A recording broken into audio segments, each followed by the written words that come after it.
Assalamualaikum warahmatullahi wabarakatuh dan salam sejahtera saya ucapkan.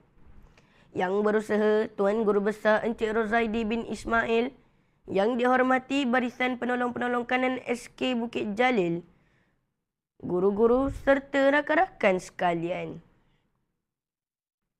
Mencari timba si anak dara di bawah sarang burung tempua.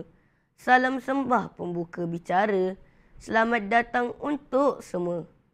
Selamat datang ke Majlis Sambutan Hari Guru 2025 SK Bukit Jalil.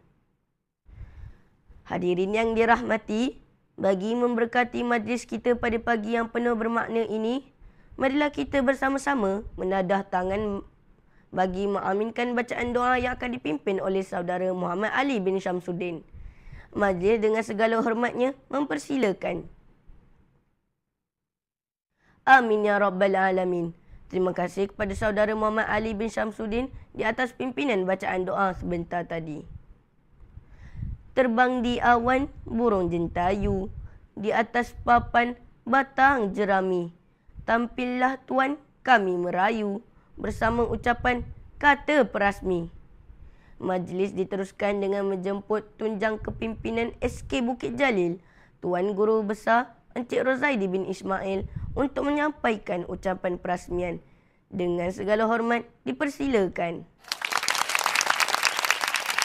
Terima kasih diucapkan kepada Encik Rozaidi bin Ismail atas ucapan yang sangat bermakna dan menyentuh hati. Hadirin sekalian, cikgu, guru merupakan panggilan keramat terhadap mereka yang telah mencerahkan ilmu kepada setiap insan. Mereka diibaratkan seperti lilin yang menerangi kegelapan. Hari Guru disambut pada 16 Mei setiap tahun bagi menghargai jasa dan pengorbanan insan yang bergelar guru. Seterusnya, marilah kita bersama-sama mendengarkan dendangan lagu Kami Guru Malaysia yang akan dinyanyikan oleh guru-guru SK Bukit Jalil. Terima kasih cikgu-cikgu di atas nyanyian lagu Keramat Kami Guru Malaysia sebentar tadi. Setiap bait lirik lagu tersebut sememangnya memberi kesan terhadap mereka yang mendengarnya. Dari Kedah ke Kuala Perlis, singgah bersantai di tepi jeti.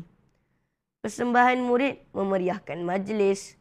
Semoga hadirin terhibur di hati. Majlis akan diserikan lagi dengan persembahan istimewa daripada murid-murid Sekolah Kebangsaan Bukit Jalil sebagai tanda kasih dan penghargaan buat guru-guru yang disayangi. Marilah kita memberikan tepukan gemuruh kepada rakan-rakan di atas pentas.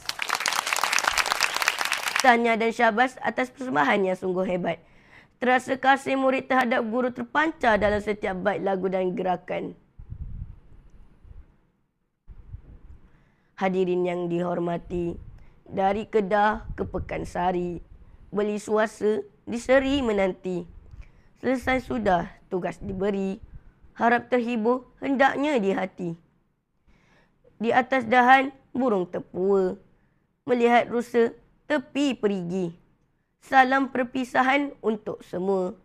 Di lain masa bersua lagi. Sampailah kita ke penghujung majlis. Saya, Ahmad Raizakwan, pengacara majlis pada pagi ini, mewakili semua murid, ingin mengucapkan Selamat Hari Guru kepada semua guru SK Bukit Jalil. Jasamu tidak ternilai, namamu tetap terpahat di hati kami. Sekian sahaja daripada saya. Jika ada salah dan silap sepanjang saya mengacarakan majlis ini, saya mohon ampun maaf. Sekian, terima kasih.